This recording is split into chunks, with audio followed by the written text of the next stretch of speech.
I wake up to the sound of nothing. That's the first thing you notice when you get to my age. The silence. It sits on your chest like a bag of wet sand. My wife used to wake up before me. I could hear her in the kitchen clanking the coffee pot against the sink.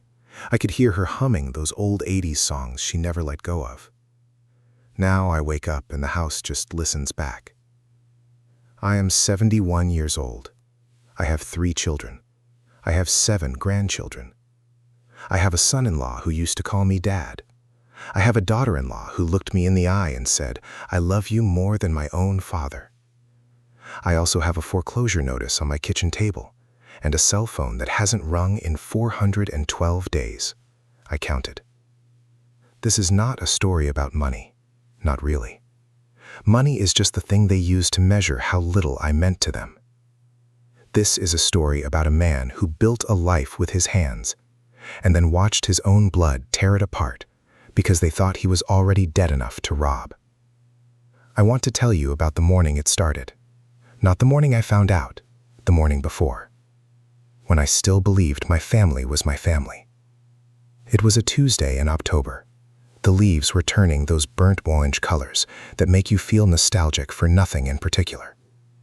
I was sitting in my recliner, drinking black coffee from a mug that said "World's Greatest Grandpa." My granddaughter Lily gave it to me when she was 6. She's 17 now. She doesn't call me anymore. I was scrolling through my phone looking at photos from my son Michael's wedding 5 years ago. Everyone looked so happy in those photos. My wife Carol had her arm around Michael. My daughter Sarah was laughing with the bridesmaids. My youngest son Tommy was making a stupid face behind the photographer. And my daughter-in-law Vanessa, she was smiling right at the camera with her white dress and her perfect teeth and her eyes that I now know were counting my retirement fund. That morning I got a text from Michael. He said, "Hey Dad, can we come over tonight around 7? Nothing unusual. Michael and Vanessa came over for dinner once a week. They brought the kids, we ordered pizza or I grilled burgers. Carol would make her potato salad that everyone pretended to like. It was a ritual, a comfortable one. I said, "Sure thing. I'll pick up a pie from that bakery you like." He said, "Thanks, Dad. Love you." I said, "Love you too, son." That was the last normal conversation I ever had with him. Carol came downstairs around 9 that morning. She had her hair done. That was strange. She never got her hair done on a Tuesday. She said she was going to lunch with her book club. I didn't think anything of it. She kissed me on the cheek and left. I remember the smell of her perfume. She still wore the same brand she wore on our first date in 1978. I sat in my chair for another hour just watching the morning news. Then I got in my truck and drove to the hardware store. I needed a new hose for the garden. The old one had a crack in it. That's the kind of problem I was worried about back then, a cracked garden hose. At the hardware store, I ran into my neighbor, Frank. He's a good man, retired electrician. His wife died 2 years ago from cancer. We talked for a while about nothing important. He asked how the kids were doing. I said they were great. Michael just got a promotion at the bank. Tommy was starting his own landscaping business. Sarah had her 3rd baby last spring. Frank said, "You're a lucky man." I said, "I know." I believed it. That's the part that haunts me. I really believed I was lucky. I had worked 43 years as a pipe fitter. I had put 3 kids through college. I had paid off this house in 2005. I had a pension and Social Security and a little savings. Nothing huge, but enough. Enough to be comfortable. Enough to help the kids when they needed it. And they always needed it. I think about that now, how often they needed it. Michael needed a down payment for his first house, $25,000. I wrote the check without blinking. Tommy needed a new truck for his business, $12,000. I transferred the money the same day. Sarah needed help with medical bills after her 2nd child was born premature, $8,000. I paid the hospital directly. And Vanessa needed a new car because her old one wasn't safe for the children, $32,000. I co-signed the loan because my credit was better. I co-signed everything. I was the bank of Dad, the human ATM with a heartbeat. But I didn't see it that way then. I saw it as love. That's what you do when you're a father. You provide. You give. You bleed for them. They don't ask. You just do it. Because that's what your father did for you. That's the cycle. I never resented a single dollar I gave them. Not one. Until I found out what they were doing behind my back. That Tuesday afternoon, I came home from the hardware store and installed the new garden hose. I watered the tomatoes. I pulled some weeds. I sat on the back porch and watched the sun start to go down. The sky turned purple and pink. I remember thinking, this is a good life. This is what I worked for. A quiet evening. A home that's paid for. Children who love me. Grandchildren who call me Poppy. A wife who still holds my hand in the car. I was so blind. So completely blind. Carol came home around 4:30. She seemed different. Quiet. I asked how lunch was. She said it was fine. I asked if something was wrong. She said no. She went upstairs to change her clothes. I heard the bedroom door close. That never happened before. Carol never closed the door unless she was changing. She always left it open. But that day she closed it. And I heard her talking on the phone in a low voice. I couldn't make out the words. I didn't try. That's another thing I regret. I should have listened. I should have pressed my ear against that door like a paranoid husband in a bad movie. But I trusted her. I trusted all of them. Michael and Vanessa showed up at 7:15, 15 minutes late. That was normal too. They were always late. Vanessa apologized and said the kids were fighting about what to wear. Their two kids, Ethan, who was 8, and Olivia, who was 6. They ran into my house like they always did, screaming, "Poppy, where are you?" I scooped them up. I spun them around. I felt like the richest man in the world. Carol came downstairs. She hugged Vanessa. She kissed Michael on the cheek. Everything looked perfect.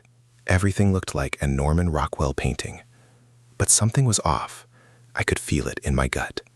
The way Vanessa looked around the living room, she was studying things, the furniture, the pictures on the wall, the china cabinet. She looked at everything like she was taking inventory. I told myself I was being paranoid. She was probably just tired. Work had been stressful. She was a real estate agent. The market was slow. That's what Michael told me. I said, let's eat. We sat at the dining room table, the same table my father built in 1962. I grilled steaks. Carol made baked potatoes and green beans. We talked about the kids, about school, about Halloween coming up. Normal stuff. Michael said he had something to discuss with me. He said it after dinner while Carol was cleaning up. He asked if we could talk in the garage. Just us. I said sure. We went into the garage. My garage. The place where I spent hundreds of hours fixing their bikes and their cars and their broken toys. Michael closed the door behind us. He looked nervous. He was rubbing the back of his neck, the way he did when he was a kid, and he had to tell me he crashed the car. I asked what was going on. He said, "Dad, I need to ask you something. It's about the house." I said, "What about the house?" He said, "Vanessa and I have been talking. The kids are getting bigger. We need more space. We found a house we really love. It's in that new development on the other side of town. But we can't afford it unless we get a bigger down payment." I said, "How much?" He said, $120,000. I laughed. I actually laughed. I said, "Michael, I don't have $120,000. I have maybe 40 in savings. The rest is tied up in the pension and Social Security. I can't just pull that out." He said, "We were thinking you could take out a home equity loan." I stopped laughing. I said, "A home equity loan on my house?" He said, "Yeah, you've got a lot of equity. The house is worth at least $400,000. You could take out 120, we'd pay you back, monthly payments, like a bank, but with no interest. You know, family." I looked at him. My son. The boy I taught to ride a bike. The boy I held when he cried at his mother's funeral. Carol isn't his mother. His mother died when he was 9. Ovarian cancer. I raised him alone for 2 years before I met Carol. That's a bond you can't describe. I looked at him and I saw the 9-year-old boy who couldn't sleep without holding my hand. I said, "Let me think about it." He said, "Take your time. But Vanessa is really excited about this house. The seller has another offer. We need to move fast." I said, "I'll give you an answer by Friday." He hugged me. He said, "Thanks, Dad. I love you." Then he went back inside like nothing had happened. I stayed in the garage for another 10 minutes. I looked at my tools hanging on the wall, the workbench I built with my own hands, the floor I had swept 1,000 times. I thought about taking out a loan against this house, the house that was supposed to be my retirement, the house that was supposed to be mine until I died or went to a nursing home. I didn't want to do it, but I also didn't want to say no to my son. That's the trap. That's always the trap. You love them so much you can't say no, and they know it. They absolutely know it. That night after they left, I told Carol about the conversation. She was sitting on the couch watching a crime show. She didn't look surprised. She didn't look angry. She just said, "We should help them if we can." I said, "It's a lot of money." She said, "They're our family." I said, "I know." She said, "You worked hard your whole life. What's the point of having money if you can't help your children?" I said, "You're right." She kissed my forehead and went to bed. I stayed up for another hour. I watched the crime show without seeing any of it. Something was turning in my stomach. A small, cold worm of doubt. I pushed it down. I always pushed it down. The next morning, I called a financial advisor, a man named Rick who helped me set up my pension. I asked him about home equity loans. He told me the risks. If I couldn't make the payments, I could lose the house. I told him I wasn't the one making the payments. Michael was. Rick said that's a risk too. People don't always pay back family loans. I said, "Michael is my son. He's good for it." Rick said, "I'm sure he is, but get everything in writing. Treat it like a real loan. Have a contract." I said, "Okay." I called Michael that afternoon. I said I would do it, but we needed a contract. He said, "Of course.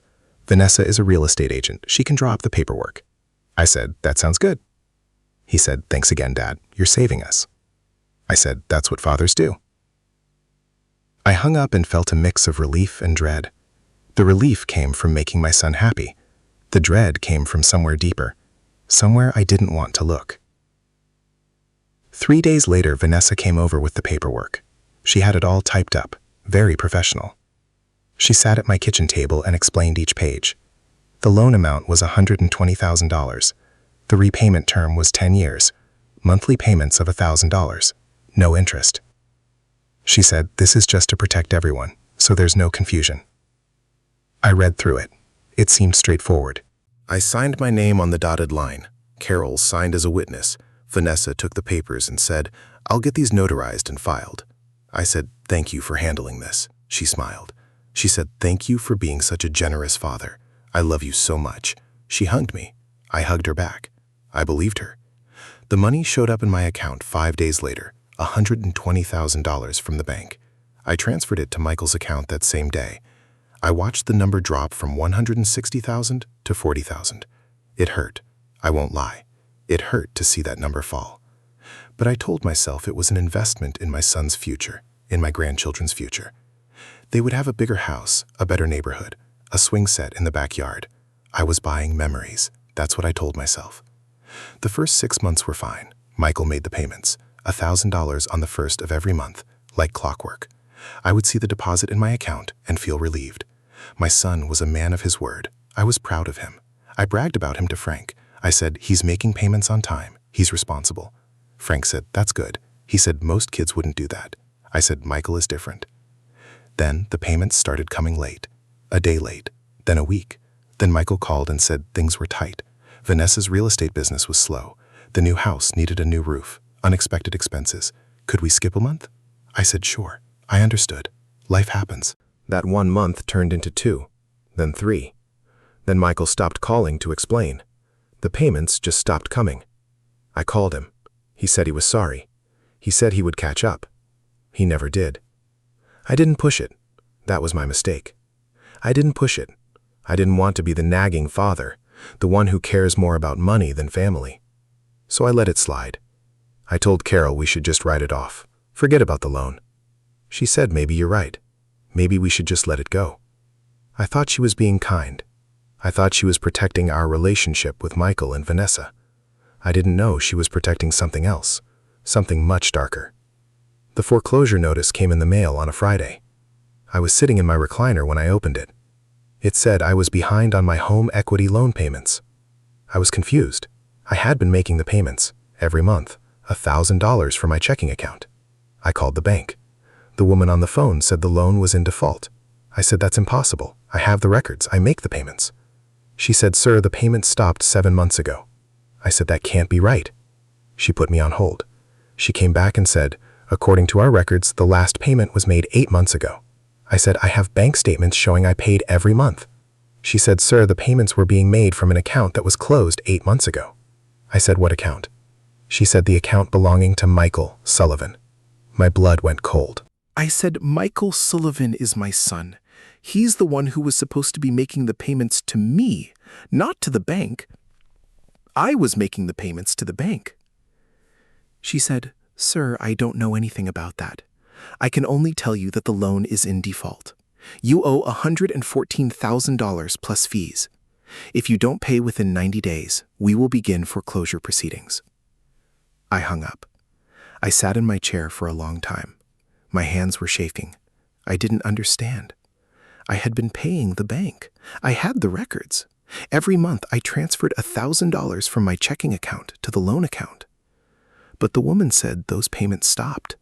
How could that be? Unless someone changed the account information. Unless someone redirected my payments somewhere else. I called the bank back. I asked to speak to a manager. I explained the situation. The manager was sympathetic but firm. She said someone had called the bank 6 months ago, pretending to be me. They provided my social security number, my date of birth, my mother's maiden name. They changed the automatic payment instructions. Instead of going to the loan, my payments were going to a different account, an account in Vanessa's name. I couldn't breathe. I literally couldn't breathe. I stood up and walked to the kitchen. I leaned against the counter. My chest was tight. I thought I was having a heart attack. But it wasn't a heart attack. It was my heart breaking. The person who pretended to be me. The person who stole my payments. It had to be someone who knew all my information, someone I trusted, someone who called me Dad. I called Michael. He didn't answer. I called Vanessa. She didn't answer. I called Tommy, my youngest son. He answered on the second ring. I told him what the bank said. He was quiet for a long time. Then he said, Dad, I need to tell you something. I've been wanting to tell you for months, but I didn't know how. I said, tell me what? He said, Mom and Vanessa have been working together. Mom has been giving Vanessa information about your accounts for years. I heard them talking one night when I was staying at your house. They didn't know I was there. Mom said you were getting too old to manage your own money. She said it was time to take over. Vanessa said she knew a lawyer who could help with power of attorney. They were going to have you declared incompetent. I dropped the phone. It hit the tile floor and cracked the screen. I picked it up. Tommy was still talking. He said, Dad, are you there? I said, I'm here. He said, I'm so sorry. I should have told you sooner, but Mom said she would cut me off. She said she would tell everyone I was a drug addict. She said she would make sure I never saw my nephews again. I was scared. I was so scared. I said, it's okay. I hung up. I sat on the kitchen floor. The tile was cold. I could see my reflection in it. An old man with gray hair and gray skin and gray eyes. I thought about Carol, my wife of 43 years. The woman who held my hand when my first wife died. The woman who raised my children. The woman I trusted with everything. She had been stealing from me. Not just money. She had been stealing my life. She had been planning to put me in a nursing home, to take my house, to leave me with nothing, while she smiled at me across the dinner table, while she kissed me goodnight, while she held my hand in the car. Carol came home at 6 o'clock. She had groceries. She was humming. She walked into the kitchen and saw me on the floor. She said, "What are you doing down there?" I said, "I know." She said, "Know what?" I said, "I know about the bank. I know about Vanessa. I know about the power of attorney. I know everything." Her face changed. It was like watching a mask fall off. The sweet grandmother face disappeared. Underneath was something hard, something cold, something I had never seen before. She said, "You were never supposed to find out." I said, "You were stealing from me." She said, "I was protecting our future. You're 71 years old. You could live another 10 years, 15 even. But your mind is slipping. You forget things. You leave the stove on. You can't manage money anymore. I was trying to help. I said, you were trying to steal my house. She said, it's not stealing. It's our house. We've been married for 43 years. Half of everything is mine. I was just making sure I got what I deserved before you gave it all away to your children. Michael already has $120,000. Tommy has 12. Sarah has 8. That's $140,000 you gave away without asking me. I had to protect myself. I said, you could have talked to me. You could have told me how you felt. Instead, you conspired with Vanessa. You called the bank and pretended to be me. That's fraud. That's a crime. She laughed. It was a horrible laugh. The kind of laugh that comes from someone who has already decided they don't care about right or wrong. She said, go ahead. Call the police. Call a lawyer. See what happens. I'll tell them you've been abusive for years. I'll tell them you threatened me. I'll tell them you have dementia and you don't know what you're saying. Who do you think they'll believe? An old man with no witnesses or a wife of 43 years? I stood up. I looked at her. This woman. This stranger. Wearing my wife's face. I said, I want you out of this house by morning. She said, you can't make me leave. I own half of this house. I said, we'll see what the judge says. She said, fine. She dropped the groceries on the counter. She walked upstairs. I heard her open the closet door. I heard her start packing. I didn't go after her. I didn't try to fix it. I just stood in the kitchen and listened to my marriage end. That night, I called a lawyer, a man named Donald who specialized in elder law. I told him everything. The loan, the payments, the fraud, Carol's threat. Donald said I had a case, but it would be expensive and messy. He said the first thing I needed to do was freeze my credit. The second thing was to find a new place to live. He said I should not stay in that house with Carol. Things could get ugly. I said, I don't have anywhere to go. He said, what about your children? I said, 2 of them are involved in this. The third one is scared of his mother. Donald said, then you need to find a friend. I said, I have a neighbor, Frank. Donald said, call him. I called Frank at midnight. He answered on the 3rd ring. I told him what happened. He said, pack a bag. You're staying with me. I packed 1 suitcase.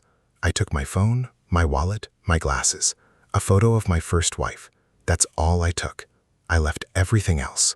The house, the furniture, the memories. I walked out the front door and I didn't look back. Carol was still upstairs. I could hear her crying. Or maybe she was laughing. I couldn't tell anymore. Frank picked me up in his truck. He drove me to his house. It was a small ranch-style house on the other side of the neighborhood. His wife's clothes were still in the closet. He hadn't been able to let them go. He made me a cup of tea. We sat in his living room, 2 old men with nothing left. He said, I'm sorry. I said, me too. He said, what are you going to do? I said, I'm going to fight. He said, good. He said, don't let them win. I said, I won't. But I already knew I had lost. Not the legal battle. That hadn't started yet. I had lost something bigger. I had lost the belief that my family loved me. Once that's gone, you can't get it back. It's like trust. You can rebuild a house. You can rebuild a bank account. You can't rebuild the feeling that your wife is on your side, that your children would never hurt you, that your grandchildren still know your name. The next 6 months were hell. Carol filed for divorce. She claimed I was mentally incompetent. She asked the court to appoint a guardian to manage my finances. I had to undergo a psychological evaluation, 3 hours of questions, memory tests, math problems. The doctor said I was fine, above average for my age. Carol's lawyer argued that the evaluation was flawed. They asked for a second opinion. I had to do it again. Same result. Carol's lawyer then argued that I was a danger to myself because I lived alone. I didn't live alone. I lived with Frank. But Frank was a witness. They tried to discredit him, said he had a drinking problem. Frank hasn't had a drink in 20 years. It was all lies. All of it. But lies are cheap. Truth is expensive. The truth cost me everything. Michael and Vanessa stopped talking to me completely. They blocked my number. They blocked me on social media. They told the kids that Poppy was sick and couldn't see them anymore. I sent letters. I sent birthday cards. I sent Christmas presents. They all came back returned to sender. Sarah called me once. She said she didn't want to take sides. She said she loved me, but she also loved her mother. She said maybe it was better if we took a break. I said, a break from what? She said, a break from talking. I haven't heard from her since. Tommy is the only one who still calls. He calls every Sunday. We talk for about 10 minutes. He tells me about his landscaping business. I tell him about my day. We don't talk about Carol. We don't talk about Michael. We don't talk about the lawsuit. We just talk about nothing. Those 10 minutes are the only thing keeping me alive. I know that sounds dramatic, but it's true. When you're 71 years old and you lose everything you spent a lifetime building, you start to wonder why you're still here. Tommy reminds me why. He reminds me that not all of them turned against me, that one of my children still loves me. That's enough. Barely, but it's enough. The lawsuit is still ongoing. The bank froze the foreclosure while the fraud case is investigated. My lawyer says I have a good chance of getting the house back, but the legal fees have already cost me $30,000, money I don't have. Frank has been paying for some of it. He says I can pay him back when I win. I don't know if I'll win. I don't know if winning matters anymore. The house is just a building now. Without Carol, without the kids, without the sound of grandchildren running through the hallways. It's just wood and drywall and a roof. I could live in a cardboard box and feel the same emptiness. I found out last week that Vanessa used the money to buy a vacation home in Florida, a condo on the beach. She posted pictures on her public Instagram. I found them through a friend's account. There she was, my daughter-in-law, standing on a balcony overlooking the ocean, holding a glass of wine, smiling. She looked happy. She looked like someone who had never done anything wrong. Michael was in the background, grilling steaks, just like I used to do. The kids were playing in the pool. Olivia was wearing a pink swimsuit. She looked so big. I haven't seen her in 2 years. She probably doesn't remember me. Or she remembers me as the grandfather who got sick, who went away, who stopped coming to birthday parties. That's the story they'll tell her. That's the story they'll tell all of them. Carol moved into an apartment across town. She drives a new car, a Lexus. She bought it with money from the joint account she emptied before I could freeze it. She took $60,000, the money I had saved for my funeral, for my grandchildren's college funds, for an emergency. She took it and she bought a car, and she tells everyone I was abusive. That's her story now, that I hit her, that I screamed at her, that I made her life a living hell for 43 years. None of it is true. But truth doesn't matter anymore. The only thing that matters is who tells the story first. She told it first, and everyone believed her. I sit in Frank's guest bedroom most days. I watch the news. I read books. I go for walks. I water his garden. I live a small life, a quiet life, a life I never imagined for myself. I used to dream about my retirement, traveling with Carol, seeing the Grand Canyon, going to Ireland, sitting on a beach in Maine. Those dreams are gone. Now I dream about getting a phone call from Michael, just one phone call, where he says he's sorry, where he says he made a mistake, where he says he loves me. That phone call will never come.